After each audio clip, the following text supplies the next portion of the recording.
So the topic of today's sermon is doing laundry. Okay? If you think about it, what would happen if none of us did laundry? Just think about that for 1 second. If we just stopped washing our clothes, what would happen? Would you be willing to sit in a room with 20 people who just never wash their clothes? Never clean their clothes at all? Would you want to sit in a room with them? Would you even want to sit in a room with one person who doesn't clean their clothes? Well, how often do you need to clean your clothes then? How often? Well, people have different standards. I know a monk in Thailand that I used to go live with who washed his clothes every day. He would, after he'd go on the alms round, he would get a little bit sweaty, take it off, wash it right after he eats. It will dry by the afternoon, and next day he'll wear it again, and then he'll wash it again. It's just the way he did it. Back at my house, I remember my mom washed our laundry quite often.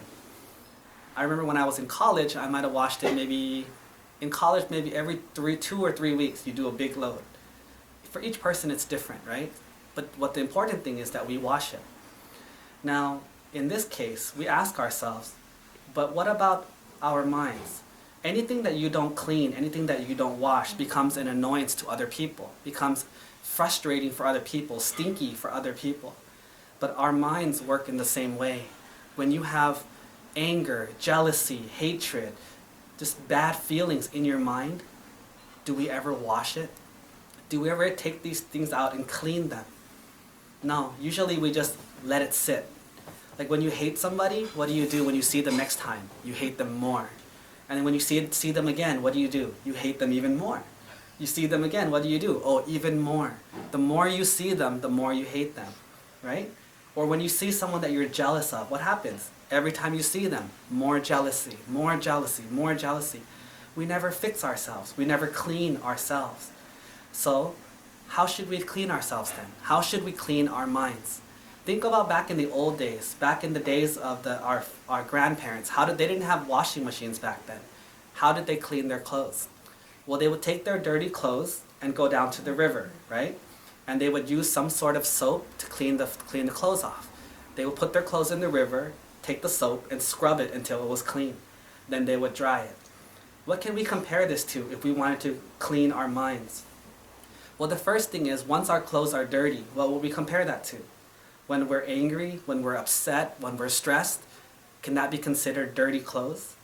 Yes, it's a good metaphor for that. Well, we take our clothes down to the river. How do we clean it then? Well, we need soap first of all. What is the purpose of the soap? The purpose of the soap is to clean that which is dirty. Well, in Buddhism, we teach that the best thing to clean wrong thoughts are the truth. You use actual truths. You use the concept of impermanence, use the concept of suffering to clean the clothes. But that alone is not enough. What else do you need to clean your clothes in the river? Well, of course you need the water. Well, what does the water represent for us? For us, the raw water represents all of our history, all of the things that flow from the past to the future, things that have happened to us, things that will happen to us. We must use those things compared to the truth to clean our clothes. Let me give you an example so that it doesn't get too complicated. Let's say that you're angry at someone because maybe they said something mean or they insulted you somehow. How would you clean it then? Well, you would take it down to the river. Well, down to the river means you pick it up in your mind and you start to think about it. You put soap in there. Well, what is the soap? You think about it. What is the idea of someone insulting me? What does that mean? That means they don't like me. That means they hate me. That means I'm going to not have a good relationship with them. Then you use the soap. Are you sure? Ask yourself if this is true. Are you sure this is true? Are you sure this is how it's going to turn out? Are you sure this is what you think? Then you compare it to your past experiences. In the past, have you ever insulted someone? Have you ever said something mean to someone? Yes. How did you feel about them afterwards? Sometimes you do hate them. Sometimes you don't. Sometimes you're just saying it out of love. There's all these different reasons why you do it. And once you compare these things, your mind becomes clean. It understands that there's no way you can know why someone yelled at you or someone's nice to you. You can't understand it. You can't know it because you can't read other people's minds.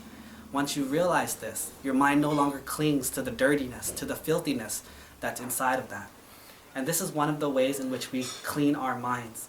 And it's important that we clean it very often. Otherwise, we get dirty. And the dirtier our minds are, the more and more we affect other people and create filth and dirtiness in this world. So it's important as Buddhists for us to constantly clean our minds. Take our minds out to the laundry and clean it, or else we will be too dirty for other people to handle. And if that happens, no one will want to be around our stinky personalities.